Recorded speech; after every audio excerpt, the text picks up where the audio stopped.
Hello, I'm Ann Hampton Calloway, and my new CD is Finding Beauty Originals Volume 1, and you're listening to US Modernist Radio. Mama don't allow no architecture around here. Mama don't allow no architecture around here. Oh, I don't care what Mama don't allow, gonna draw mine modern anyhow. Mama don't allow no architecture around here. Welcome to US Modernist Radio, where we talk and laugh with people who enjoy, own, create, dream about, preserve, love, and hate modernist architecture, the most exciting and controversial buildings in the world. I'm Tom Guild. That world is especially exciting in New York City, which punches way above its weight in architecture and architects. Today we'll talk with three architects from that city: Peter Eisenman, Esther Sperber, and Richard Olcott. And now, no stranger to flying into LaGuardia, or out, here's your host, Mr. Modernism, George Smart. Thanks, Tom. LaGuardia. The place that then Vice President Biden compared to airports in third world countries has had a big makeover. A metamorphosis so dramatic it would make Franz Kafka proud. I'll take literature for 200, please, Alex. Not cockroaches. Gone are the days of navigating a maze designed by angry bees. Now there are spacious, pleasant, sleek, modern terminals with actual sunlight filtering through. We have the Port Authority and HOK and Corrigan Architects to thank for this. They finished up the mostly American Airlines terminal in 2022, and now Corrigan is working on the all-Delta terminal. While it's never easy to build an airport, the miracle of this massive, multi-billion-dollar project is how they built it, and they kept the airport open every day, all the time. Yeah. That's right. Not a day of closure in years and years of construction in one of the busiest airports on the East Coast. In 2022, National Geographic did a 3-part series called Super Airport that's well worth watching. US Modernist Radio is underwritten by June Goldfinger and Jeff Taylor, sponsors of Circle, Square, Triangle, a traveling exhibition on the architecture of Myron Goldfinger, and by Diane Bald and the Budman family, restoring significant architecture in Toronto, Los Angeles, Malibu, and Palm Springs.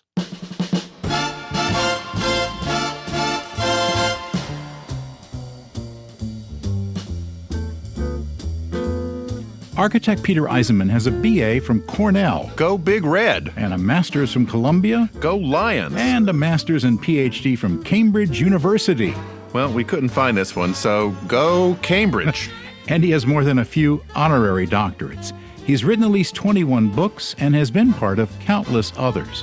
He rose to prominence in the early 70s as one of the New York Five, a group of young superstar architects that included Richard Meyer, Charles Gwathmey, John Haydock, and Michael Graves. By the early 1980s, he had his own firm and had also founded the Institute for Architecture and Urban Studies. Peter was featured in an exhibit at the Museum of Modern Art called Deconstructivists in 1988. In a career spanning 8 decades, Peter's awards include the Golden Lion at the Venice Biennale, the AIA New York Medal of Honor, and the American Academy of Arts and Letters Gold Medal. After a lifetime of teaching architecture at Cambridge, Princeton, and Harvard, he just retired after 22 years from Yale University and now lectures at Cornell. Welcome, Peter. Thank you. Sounds good. You like that guy?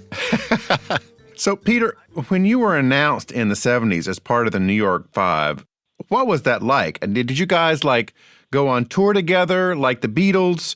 Did you have architecture groupies? I mean, that was sort of a big thing at the time. Yeah, no, I mean, it was a big thing, not because we wanted it to be, because the time seemed to need hero figures, which is not the case today, but we were certainly heroes, and that wouldn't be the case today, that 5 white boys would be given hero status in a profession that today is very much more diverse and accepting of many genders, races, colors, whatever. So it's a very different time, and we were probably good at promoting an image of ourselves as hero figures. I can't explain it any other way. We lectured in the Far East, we lectured in Europe, we lectured in the Middle East, all over. I have a big following, for example, in Iran. Nothing to do with my work or being, just they like what I did, which happens. So I can't explain the success, that kind of public success that we had at the time. The public has certainly changed since then. So you really were on tour. You went all over the world. Yes, we did. Now, Peter, you're known as a deconstructivist, and I have no idea what that is. You know, I'm glad you bring that up.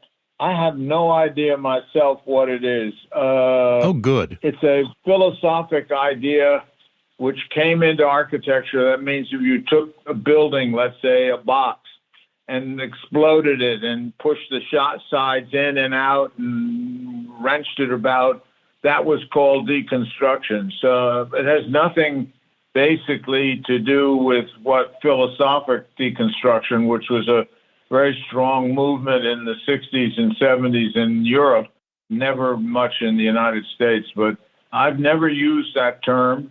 I don't believe I am a deconstructivist, nor do I believe in something called deconstructivism. Never written or thought about it. So people mislabel. It's a useful label if you don't know what to do with what the kinds of buildings that I was making. I mean, if you look at the last building I did was a couple of years ago in Milan, Italy, a housing project, which is really a very calm, nice-looking building, and with everybody living in it thinks it's really nice. This is the Residence Carlo Erba condominiums? Yeah, that's it. You've seen that one? Yes, it's beautiful. Yeah, it's a nice project. I'm very happy with it. Just before COVID, we were working on two big projects in the Middle East, one in Turkey, in Istanbul, and one in the Republic of Georgia in Tbilisi. And when the Russians attacked Ukraine, the Georgians got very worried that they were going to be next, that Putin would be after them. So they said, we can't have an American architect doing this big project in Tbilisi. So we had a beautiful project that went down the drain, and same with the COVID restrictions in Istanbul. But they were, before COVID, we were very excited about the kinds of new markets that we were hitting and the new kinds of clients, public clients in very interesting countries. So it was a long time doing work, and right now I'm semi-retired and I'm working on some books that I'm long overdue on and doing some teaching, but basically I've closed my office. I mean, after 91, you were allowed to settle down a bit. Yeah, I think so. I think you get a pass for that. Yeah. Peter, if deconstructivist is the wrong label for your philosophy, what will be more accurate? Because, yeah, what will be the right thing? I don't know if there's a right thing. First of all, I'm not sure that I can be labeled. I've been asking myself what it is that I do or did do. Doing a course at Cornell right now called Precedence and Invention. And what I think architecture is about is obeying those kind of what has gone before and in the idea of architecture, and then inventing off of that. So I said, I don't think you can throw history away, which I probably used to believe. I don't think you can throw away tradition. I don't think you can I live in outside of New Haven in a 1920s sort of rustic, no-style house. And I've always lived in a kind of no-style me, and I've never lived in anything I built because life is too short to have to do that. So life is too short to live in something you designed? Yeah, you elaborate on that. Yeah, that's right. I've never desired to do that. I go into places, and the places I've lived in, I've never modified them myself. And when they're modified, I've hired another architect to do the modification. So is this like the cobbler's children whose shoes need mending? There you go. Okay. I've never needed mending in that sense. I mean, I'm always satisfied. I mean, if you were to see where I am right now, I have a wall full of books. I have a wall full of drawings of friends of mine. I have a room full of nice furniture of no particular style. I have two beautiful black Chesterfield leather couches from the 19th century, late 19th, early 20th century. I have a stone tabletop. I have 6 or 7 tonneau bentwood chairs. So it's a mishmash. So you can't call it anything. It's just what it is. My problem today is that most of my friends who I grew up with in architecture are no longer here. Yeah. Which nobody tells you about until it happens to you. You know, it's like playing Russian roulette. You miss the bullet all the time. And so hopefully, knock on wood, I'm continuing to miss that bullet. Well, we hope so, too. Yeah. As we're talking with Peter, you can see his houses at usmodernist.org/Eisenman. That's EISENMAN. Peter, your houses that you were doing during the 70s, 80s were really kind of like lab experiments. Each one was different. What was that journey like for you?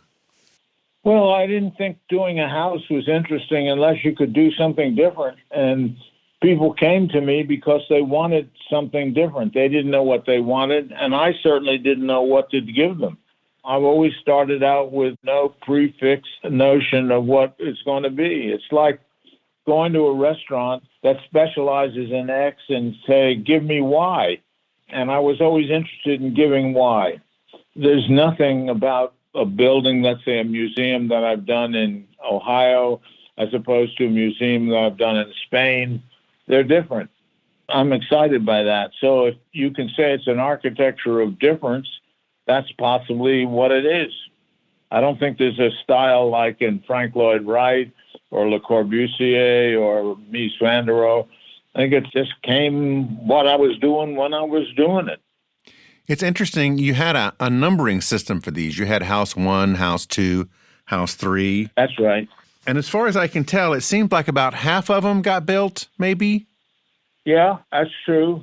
I think there were a total of 8 or 10, and 4 or 5 got built.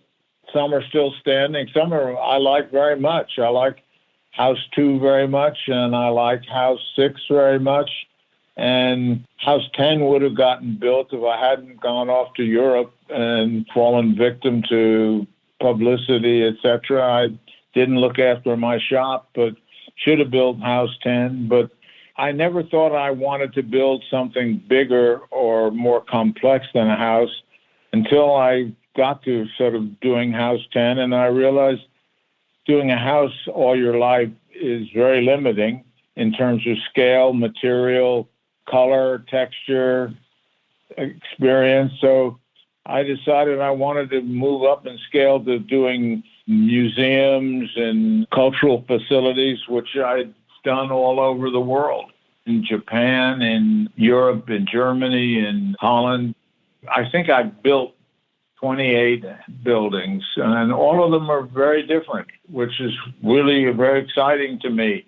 I never wanted them to be the same. The only thing that's different now is that they jumped up in scale from small houses to arts buildings, to complexes of buildings, to urban projects. I was very excited to be working at the scale of the urban as opposed to the individual building. And that's when COVID ran us over, and we've stopped. In addition to architecture, you also produced a really interesting journal called Oppositions.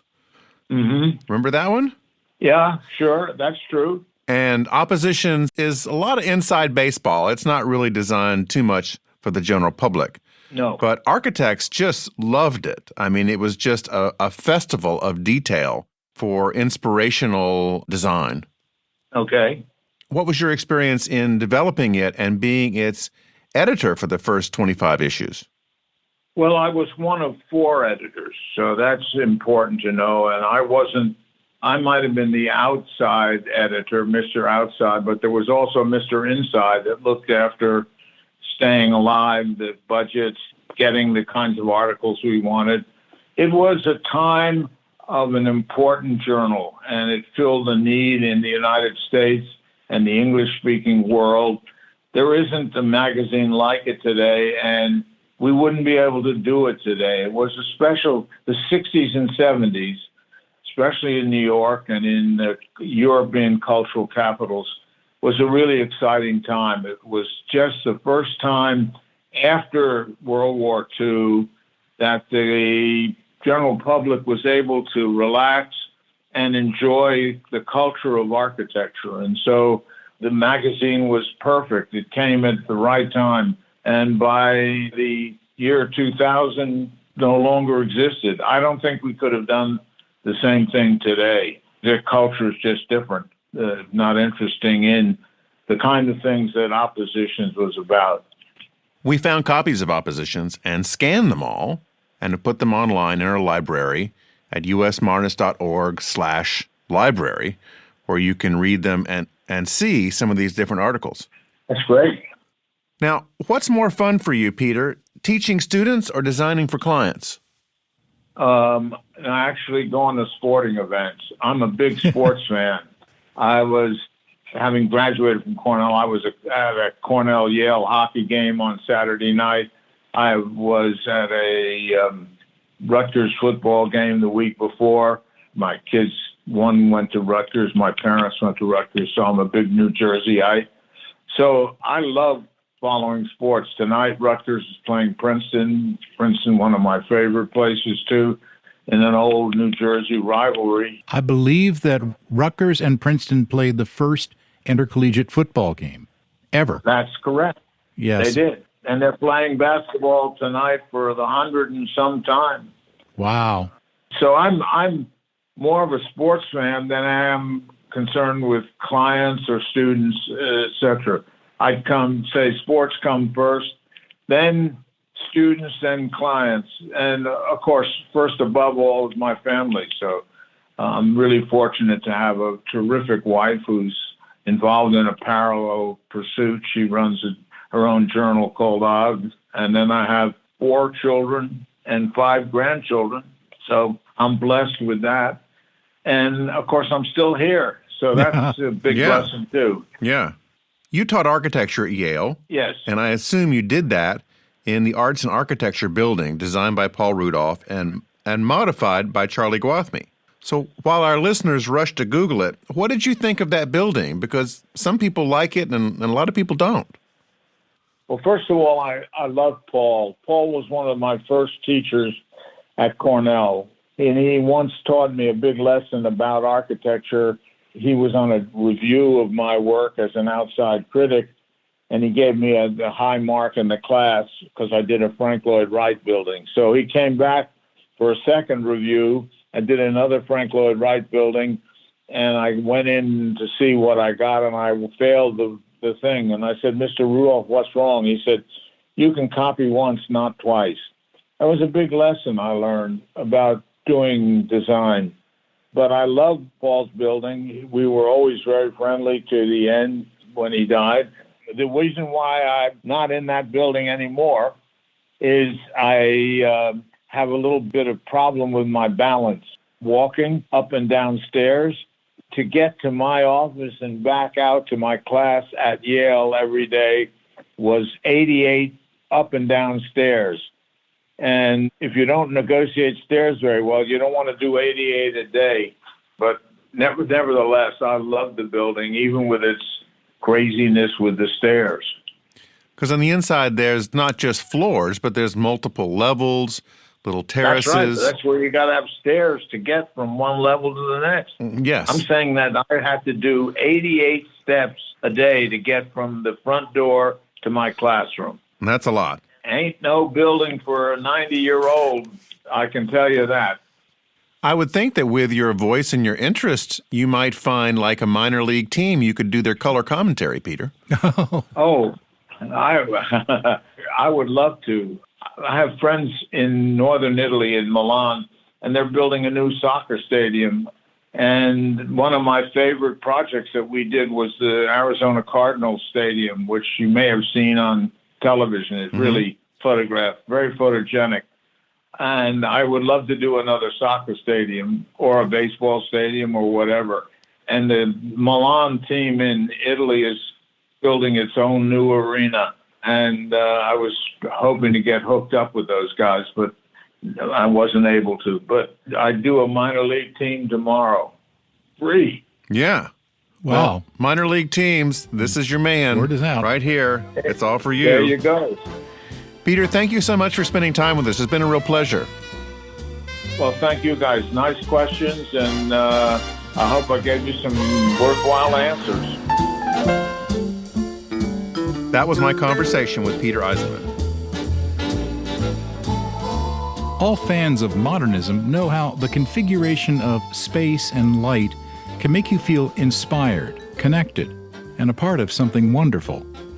Nowhere, even in the modernist houses we love, is that more profound than in religious architecture. Through the centuries, houses of worship continue to fascinate us, whether you are personally religious or not. Architect Esther Sperber is a graduate of Columbia University. Go Lions. And the Israel Institute of Technology, a.k.a. Technion. Go Technology? Oh, yeah, okay. She got her start at the IMPay Partnership before founding Studio ST Architects in 2003, which has quickly become the go-to firm for synagogue renovation in the New York City area. Her Skokie Valley project was recently recognized by Architizer for renovation excellence. Welcome, Esther. Hi, thanks for having me.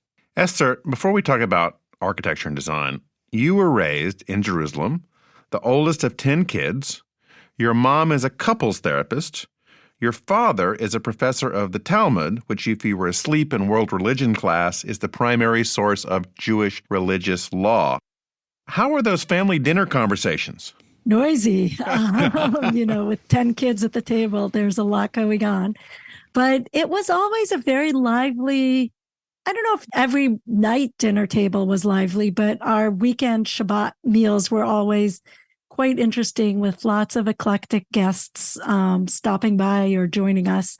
And I feel like my appreciation for how the practices of life intersect with our ideas and how we kind of take what we believe and try to make it part of our daily life is partly inspired by the home I grew up in. So what was that like at the time?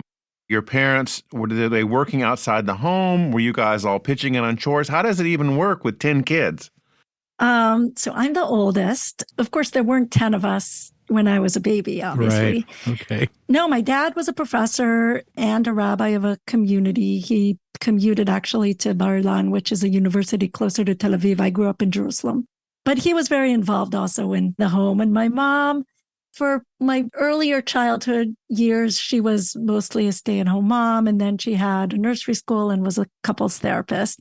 But I think as in many big families, the kids have both a lot of independence and a lot of responsibility. So we all helped out, and it was expected that, everyone gets up and helps clear the table and hang the laundry and take the kids to the playground. But it also fostered a certain sense of not just independence, but confidence from a young age, which I do appreciate.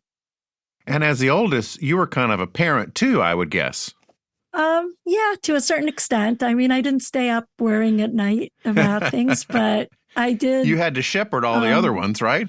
I did shepherd a lot of kids all over the place. And we're fortunate that my siblings and we're all actually quite close. And what's the age spread? There's 16 years between the oldest and the youngest. Okay. Yeah, that's a big spread. Yeah. Of course, if you're going to have 10, Tom, you got to pace them out like that. Guess so. I'll make a note of that. Now, after you went to Columbia, did you go directly to work for IMPay's firm? Yes. So I came to New York intending to stay for maybe a year or two. I did a master's at Columbia, which was a post-professional master's. It's kind of like when people do an LLM in tax law. It's a degree for people who are already licensed as architects. So most of us were from other countries. And then I was fortunate to get a job at Pay Partnership Architects, which was IMPay and his sons. And I loved it. I stayed there for about 5 years and got to work on some really interesting projects and also to learn kind of the craft of architecture. A lot of what you learn in school has to do with kind of pure design, but in real life, there's a lot of design, and then there's also budgets and schedules and clients and those things. Zoning and all of that. And so it was a real opportunity to see how you take those grand ideas and make them actually buildable. What were some of the buildings you worked on there? So for about 2.5 years, I worked on what's now the Ronald Reagan Hospital, which was the UCLA hospital at the time that I was working on it. I was in charge of the public interior spaces. So all the hallways, cafeteria, prayer space, conference area. I also worked on the exterior facades and some of the children's hospital. After that, I worked for a while on a renovation of one of Mr. Pei's beautiful buildings, the Four Seasons Hotel here in New York. Sure. And we were renovating the top floors, the presidential suite, which was interesting because it was a challenging renovation while the hotel was fully functioning. We raised the ceilings and moved the mechanical spaces in order to create these new skylights and big bay windows and create a kind of gorgeous presidential suite up there. So for how long did presidents have to sleep somewhere else when they came? Yeah, I think presidential suite is kind of a level of a suite that depends more on the size than how many presidents. Because I understand that there are only like a couple of hotels in New York where the presidents actually sleep. But there's lots of presidential suites. Yeah, I think it's, it's like 4 stars, 3 stars, 2 stars. There's like a certain guidelines on what qualifies you, and a presidential suite is a certain level of service and size of the suite that would qualify to be that. Now, you've been specializing in synagogues, and there are a lot of challenges with that. So how has security become more and more of an issue in synagogues? Because when I was growing up in the 60s and 70s, really wasn't much of an issue at all. I mean, somebody would get mad at somebody else, over a bake sale, and that would be the end of it. But now you've got real concerns. Yeah, unfortunately, that has become a piece of the design that we can't ignore. It's interesting. Back in about, I think, 2008, 2009, we won a competition for a suburban synagogue. It was going to be a new building in New Jersey. And the congregation's name in Hebrew was Kesher, which means connection, and it also means knot. So we created a building that was kind of almost like a loop that had all these indoor-outdoor connections where you could, leave the sanctuary to this beautiful roof terrace, and there was another garden off the main social hall and green roofs and backyards. And that was incredibly appealing to the client at the time and kind of embodied their notion of how their community should work. And I recently was presenting this project at a seminar, and I realized that it would almost be impossible to propose something like that now, because immediately people would be concerned that all these different outdoor connections to the interior of the synagogue would become a security issue. And you want to have one point of entry with a guard and the whole thing, cameras and a lockdown system. I hope this is, a phase that we're not going to be designing buildings this way forever. But it is true that in our recent projects, many of our clients are concerned about that. And one of the things we try to do is kind of hide that aspect of it. So, well, that's what I wanted to ask you. How do you integrate this church space with this sense of wonder and awe that we're supposed to have about a great creator somewhere off there, with a real danger of some nut job coming in? I think part of the question for me was always, how do you create a space for worship that has a sense that it's inviting the community to come in, that the doors are open to all kinds of people, and people in need can come in, and people who are, a little bit socially off can wander in. And synagogues have always, and churches too, have always been open to these kind of people who are not always welcome in other places, cultural places. And of course, the members of the community.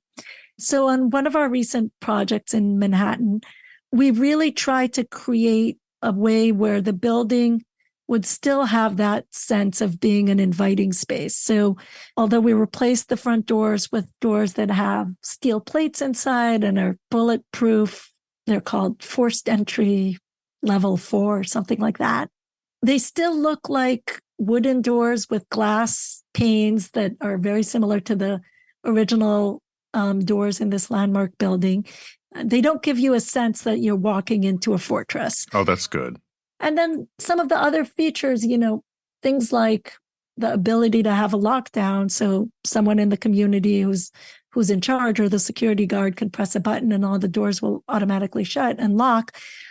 You hope that that's not something that's visible and intimidating for the congregation, that it's a level of security that will give people the comfort that they should continue coming and that they're not sitting ducks. Sure. But it shouldn't be something that, stares at you while you're in services. On the other hand, I do feel like there are many systems we put in buildings that are just in case. Like every building has to have a fire alarm system and smoke detectors and sprinklers. And we hope to never use those systems. And we still, by code are required to put them in. Right. So there is kind of a precedent to putting in systems while hoping that they should never be used. Sure. Now, tell us about Cinecondo. What is that project? It looks brilliant. Thank you. It was fun.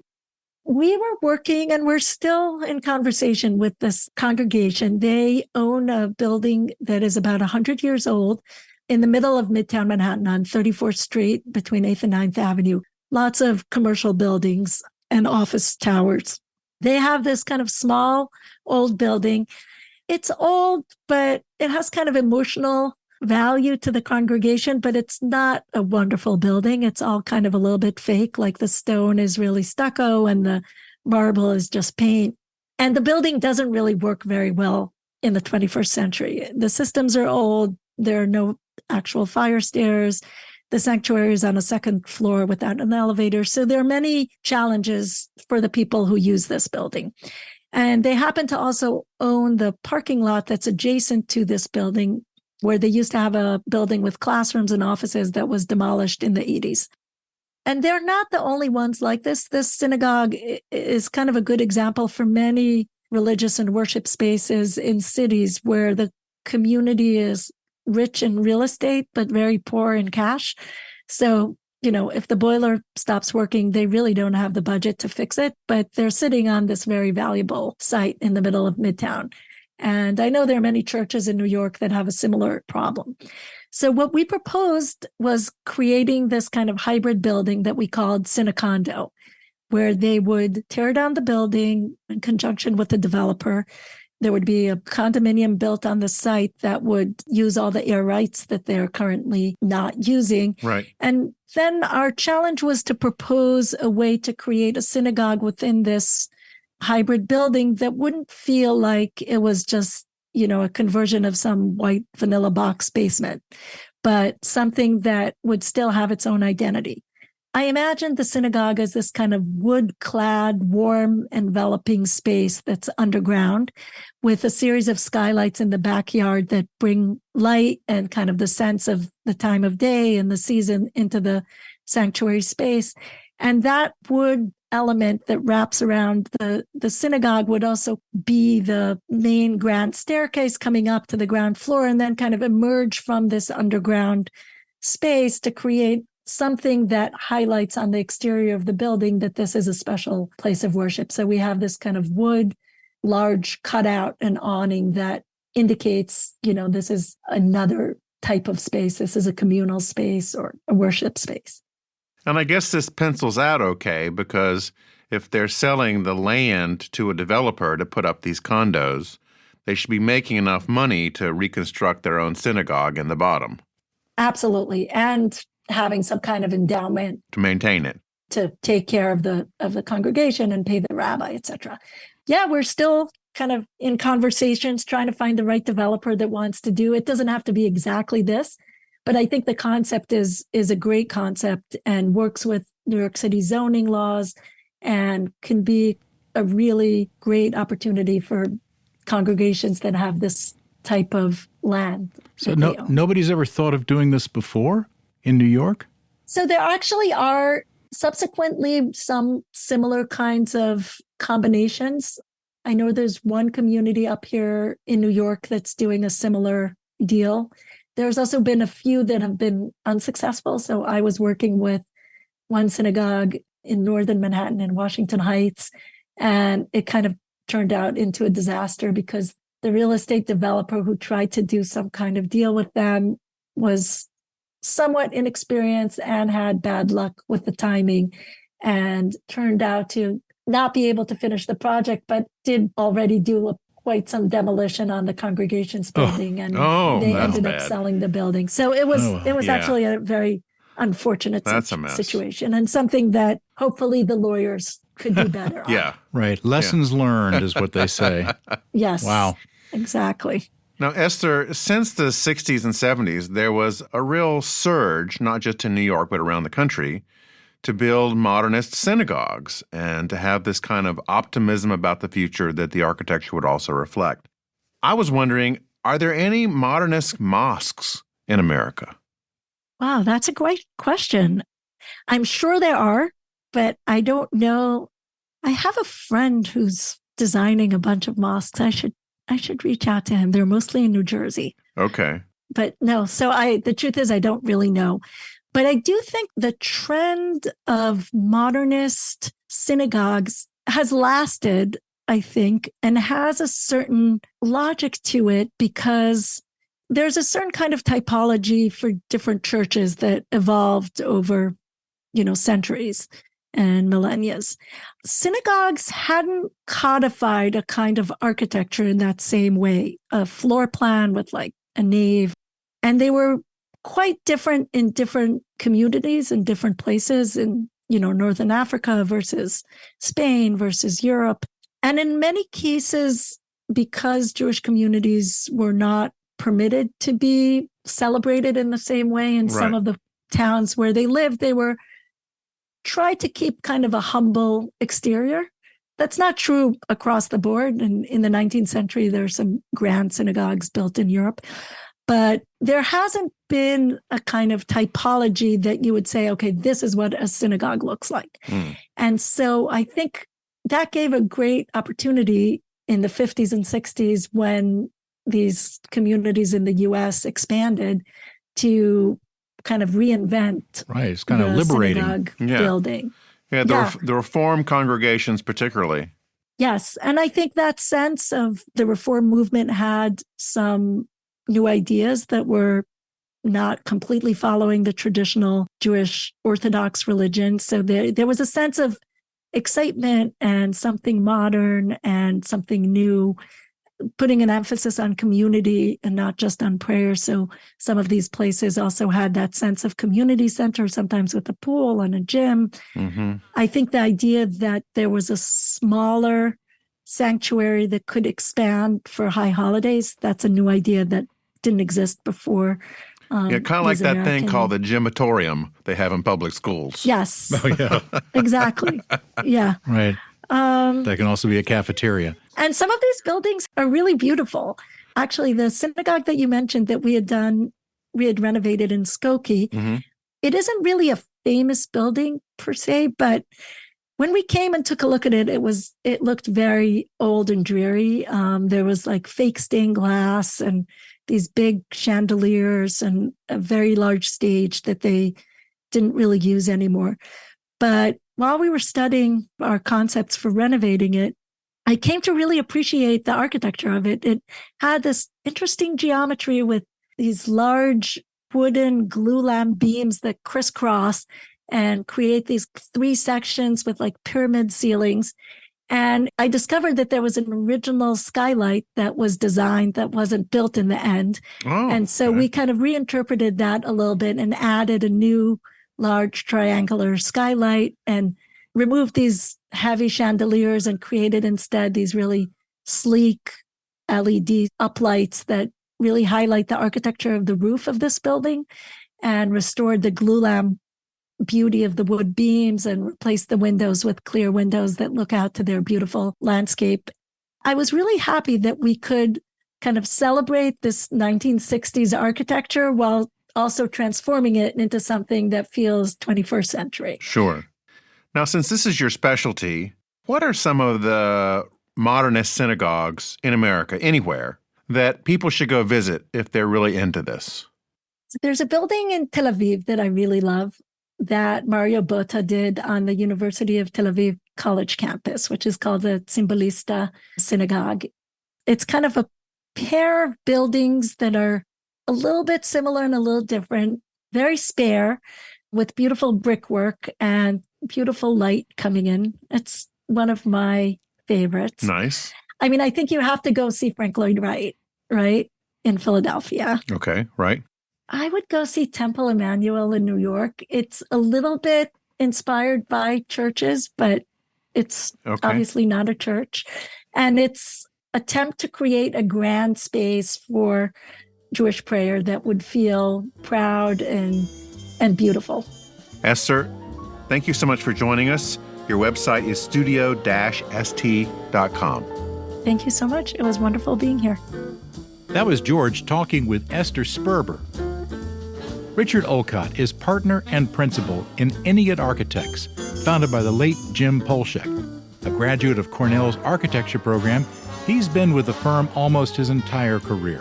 From 1996 to 2007, he was also a commissioner of the New York City Landmarks Preservation Commission. From Ennead's office on the 40th floor of One World Trade Center in New York, here's George's conversation with Ennead's Richard Olcott. Richard, you were in school at Cornell, right? Yes. And this was back in the days when everybody put Richard Meyer up on a pedestal at Cornell? Le Corbusier, in particular, yes. Yeah. Yes, he was a god, yes. And what was the school like at that time? What were they really teaching their graduates? It was a very rigorous program, and it remains a very rigorous program. It's a 5-year undergrad program. I think it probably trains people better than any other one to really go out and become a professional architect. Mm-hmm. So there's as much professional practice and rigor in the studio as there is theory and history, et cetera. I think the most interesting thing was a kind of upstairs, downstairs. There were 2 camps. There was Colin Rowe's camp, and there was Matthias, the critic, right? Yeah, and Matthias Unger's camp. So there was the German rationalists versus the collagists. Okay. And that sounds like an article in the New Yorker. It was quite fractious and very entertaining, I think. And I was in the Colin Rowe camp. Okay. Not in the And Unger's if you were in the camp. Colin Rowe camp, what were the basic principles that you believed in? Well, we spent a lot of time talking about history, about theory, and learning about context. And we actually did a London summer program with Colin, which was an amazing experience because he actually forgot to sign us up for a studio. This is at the Architectural Association in London. Yeah. But that didn't really matter because all we really did was tour around and look at architecture, and we did it in a kind of collage way where he would say, we're going to go see post-war council housing, but first we're going to have a beer in this 10th century pub. Okay. And you would learn about architecture as a continuum, as everything from the 10th century to the modernist, all at the same time. It was never compartmentalized into, now we're going to study this or now we're going to study that. It was all of a piece. So this would have been the late 70s, This roughly, was in right? 1978. Okay. Yes. So you got to see a number of the modernist buildings in London that are gone now. I did. And we also heard at that time lecturing at the AA were people like Bernard Schumi, Rem Koolhaas, and Zaha Hadid, who no one had ever heard of any of them then, but it was an amazing place. Yeah. The AA also has a bar, unlike any other architecture school I've ever seen. It has a real bar. A real bar at the school. Yeah. Well, you leave it to the British people to, include that. Yeah, and that's where all the fun happened. Have you thought about endowing Cornell for a bar? No, and I have not. That would make a great gift. Yeah, it would. It would. You would Good be idea. the most popular donor ever. The Richard Olcott Bar. Cornell Development, please call him tomorrow. So right after you finished up at Cornell, you went to work for James Polshek. Yes. Where you still are under the new name Ennead. Yes. How was that? How did that come about that you started to work for We came, Olcott? a few of us, and my now retired partner Todd Schliemann and I, who were classmates, when we finished, we all thought, what do we do now? I guess let's go to New York City. And it was in the bottom of a recession. There was no work. And everywhere we went, people said, sorry, we don't have any work. Go talk to Jim Polshek. He has some work. And we said, who's Jim Polshek? And they said, doesn't matter. He's got some work. Just go talk to him. Yeah. So Todd was the 8th and I was the 9th employee. It was very small. And Jim was the dean at Columbia at the time. So he spent the morning in the office and the afternoon at Columbia. At the school. Yeah. And how many employees here now in the company? 200 some here in New York and another 40 in Shanghai. Wow, that's really incredible. Yeah, big difference. One of the projects that you worked on during your first decade with Polchek was the museum Correct. in Washington, D.C., which was a project out of Al Newharth and USA Today, right? Yeah, I went to the interview. I actually didn't work on the project. It became one of Jim's pet projects. I mean, It's an amazing project for this firm because of its location, because of its owner, because of its program. I mean, it's kind of an amazing thing. To build a new building on Pennsylvania Avenue is a very unusual thing. As I said, I went to the interview, and then Jim really ran with it. And this was in 2008, I think. Okay. It was an amazing museum, but it cost $25 to go to it. And in a city of free museums, that's probably not a great business model. Well, tell our listeners about all the different unusual things that were in that museum. Like, I understand there were video recording studios that actually a newscast was originated from there for a You while. could do your own green screen background, and you could pretend you were a weatherman or Dan Rather or, something like that. There was also a studio where George Stephanopoulos, ABC News, right, was there for a while. Interviewed, and you could see the Capitol out the window behind him. That's why it was put there for that reason, I think. And Al Jazeera was there for a while. Yes. And then they had an amazing collection there's a piece of the Berlin Wall. There was a news helicopter hanging in the atrium. They had a lot of amazing artifacts from every period. It's a museum of journalism and the First Amendment. And how many floors was the museum part of it? It's a 450,000 square feet of museum, something like that. And then it also had in the back 150 apartments that are on the other side of the building. Yeah. Now, you would think that somebody with a spreadsheet would have tried to figure out how to make this thing work financially in the beginning. I mean, what went wrong? Was it just the price of admission that turned people off? Or? I think that was a real problem for them. Yeah, definitely. That's an incredible city that you can go and all those museums are free. It's not like any other. That's not the case in Paris or London or not at all. It's not at all. Not in New York even. No. So I think that's a challenging. But it also was a conference center. There's a whole suite of rooms, meeting rooms and dining rooms and all kinds of stuff up on the roof. Lots of roof terraces. So they did a lot of that kind of activity up there.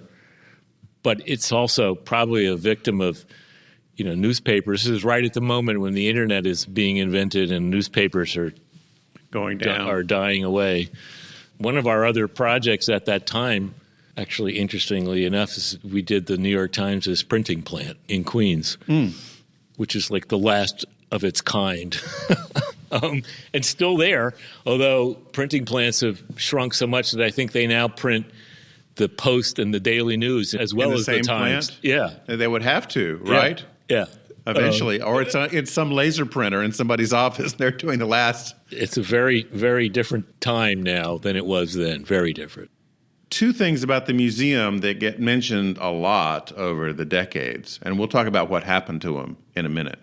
Initially, there was a giant, I guess you would call it sort of etching stamp on the outside of the building. What was that? Yeah, it was 80 feet high. It was the First Amendment, literally carved in stone, in pink Tennessee granite.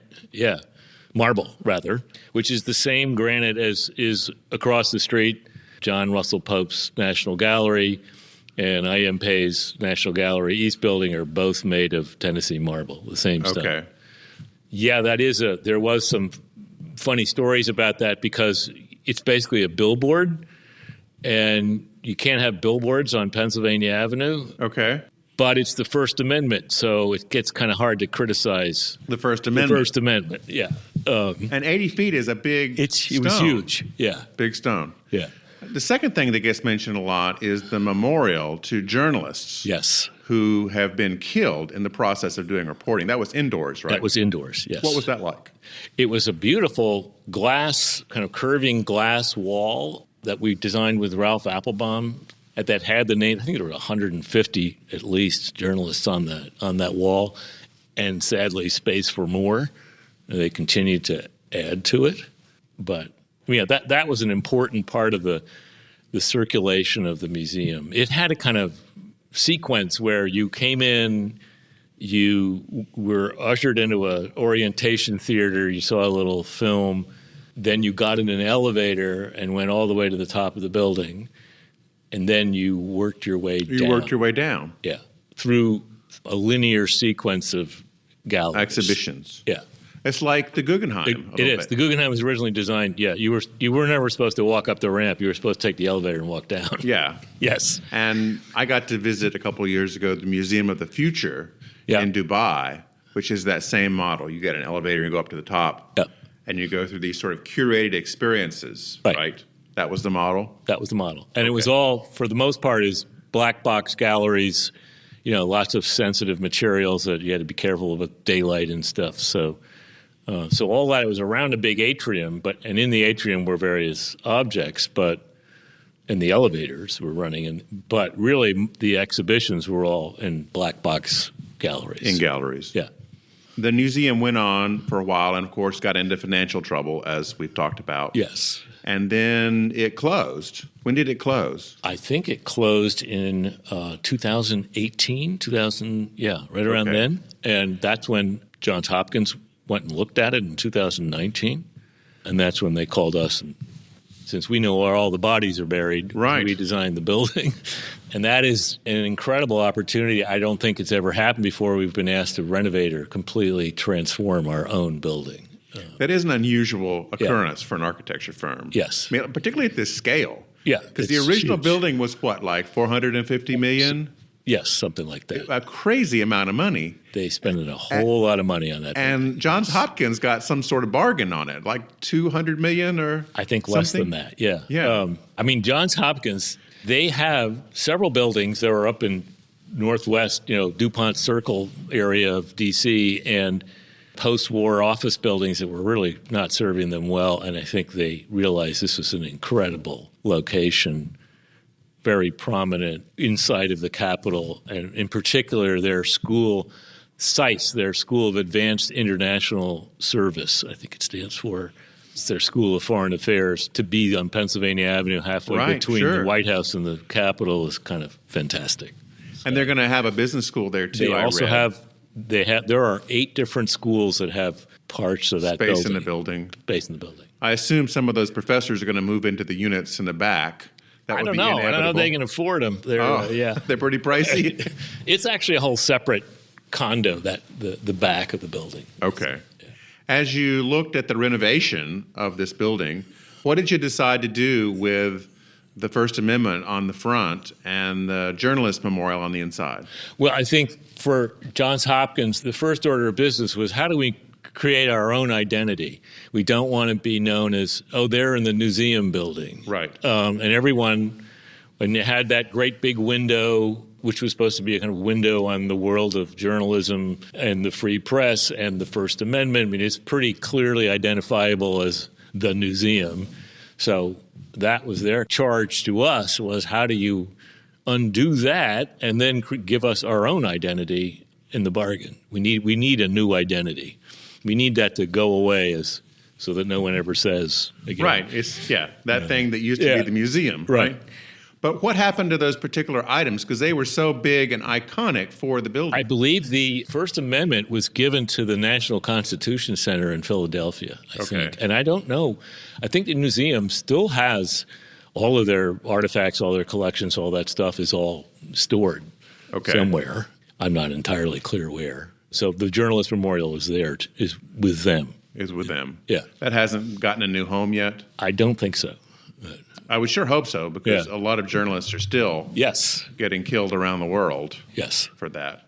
They originally had a small museum in Roslyn, near in Arlington, across the river. And I know there was talk about maybe going back there, but I'm not really sure what they're up to. They're going to do. Retrenched. What are some of the challenges of taking on your own building decades later? Well, first of all, I'd say internally, a museum and a big academic building couldn't be more different in terms of their program and the way they work and the way they circulate.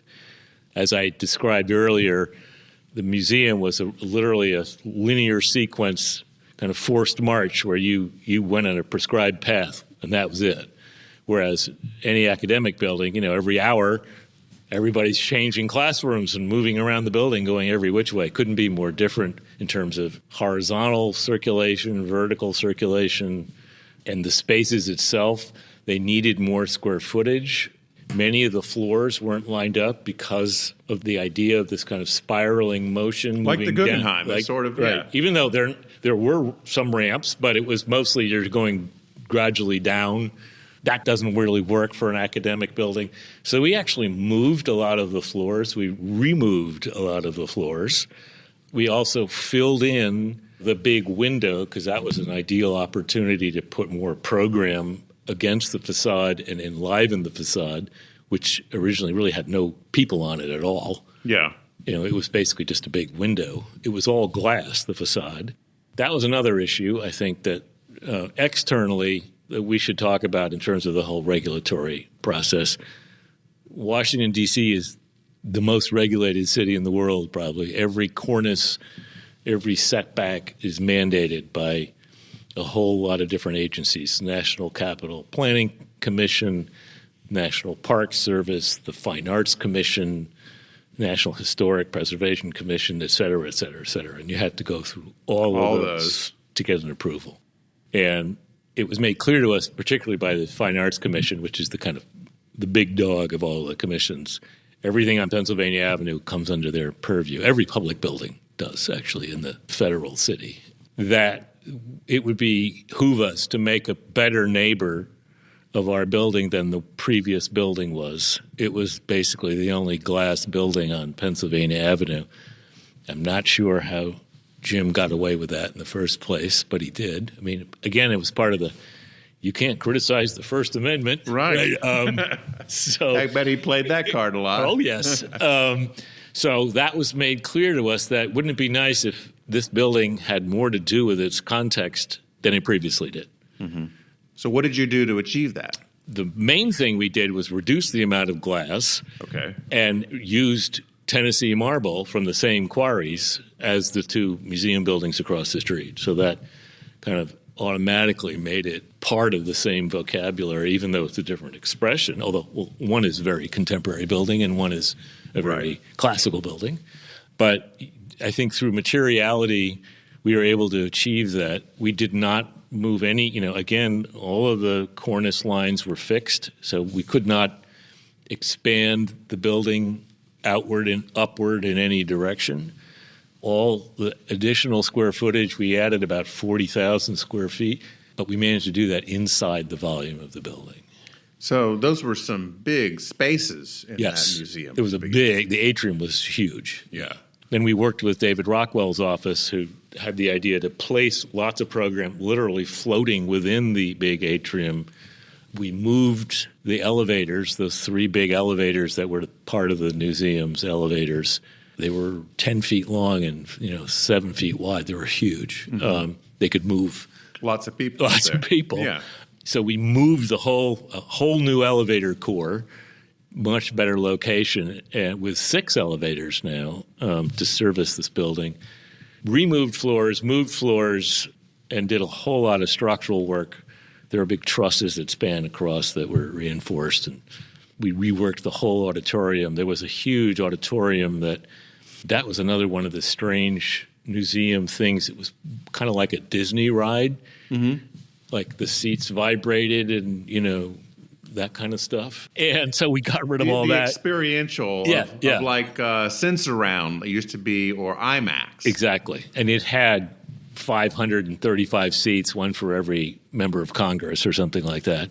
So we reworked that and made it into a real kind of classical shoebox concert hall, because one of the other things they do, Hopkins does, is their Peabody Institute uses it. So they have really great musical performances in there. So it's a very high-end tune for acoustic performance. Well, that's my next question. So what elements of the building are open to the public to participate in, or is it just all for internal Hopkins? Well, they have plenty of public programming, lots of it. Certainly the auditorium, which is right there off the ground floor. Then there is still a great big suite of conference center facilities on the roof, and they use that constantly, so there are lots of public programs. And the other thing that's great is, I think, unlike the old museum, they're open in the evening now, too. So again, that's something that everybody's very happy about, is that Pennsylvania Avenue is much more lively. There's many more people now coming there, because at night it was pretty much a ghost town around there. So did they put in a bar? Oh, there's bars, upstairs. Oh, yes, and down, yes. Like I went to the Bloomberg people had their City Lab conference was the night before the thing opened, and it was just amazing. They have a big dinner. They had cocktails on the roof, which is the most spectacular view in Washington you could have. And that event is basically mayors from all over the world. Yeah. So I met the mayor of Tirana, Albania, and I was sitting next to the mayor of Glasgow. And, it was just crazy. There were mayors from everywhere. So that's the kind of stuff that they do there now. That's pretty exciting. Yeah. Has your firm been approached by anybody to build a house recently? That is one of the only things we pretty much never do. Okay. I did a house once on Martha's Vineyard, and it took literally the same amount of time as the Clinton Library, literally. So you learned your lesson and there, we right? lost our shirts on it, yeah. So if somebody came to you, though, and with Depends on the house. $60 million, would that warrant a residential project? Well, that one was a woman and her husband who had talked to 40 different architects and somehow ended on our doorstep and had this beautiful piece of property in Chilmark right on the bluff. I know the Chilmark. Beach, and Squibnocket Beach, and said, I want a house that looks like it's been here for 300 years on the outside, and I want it to be completely modern on the inside. And we thought that was a very interesting proposition. Request. Yeah. So we did that. And again, it took 5 years, something like that. Wow. But it was a lot of fun. But no, houses are hard. Houses are hard. They're very hard. Not that many firms really specialize in those. Right. It's too much information. How many socks are in the sock drawer? It's too much information. Richard, thank you so much for talking with me. This has been fun. Okay, my pleasure. Thank you. Thanks for listening. U.S. Modernist Radio is underwritten by June Goldfinger and Jeff Taylor, sponsors of Circle Square Triangle, a traveling exhibition on the architecture of Myron Goldfinger, and by Diane Bald and the Budman family, restoring significant architecture in Malibu, Toronto, Los Angeles, and Palm Springs. Okay, Tom, wrap us up. Visit USModernist.org's massive archives to listen to past shows, discover documentation of 20,500 significant modernist houses, and access 4.3 million pages of classic 20th century architecture magazines. U.S. Modernist Radio is produced by Soundtracks Recording Studios in Raleigh, North Carolina. Our theme song is performed by George Smart and Robinson Earl, with guest research by archivist Kelly Policelli. U.S. Modernist Radio is a production of Modernist Archive Incorporated, a nonprofit educational archive for the documentation, preservation, and promotion of modernist residential design. I'm Tom Guild. George and I'll be back soon with another Big Apple edition of U.S. Modernist Radio.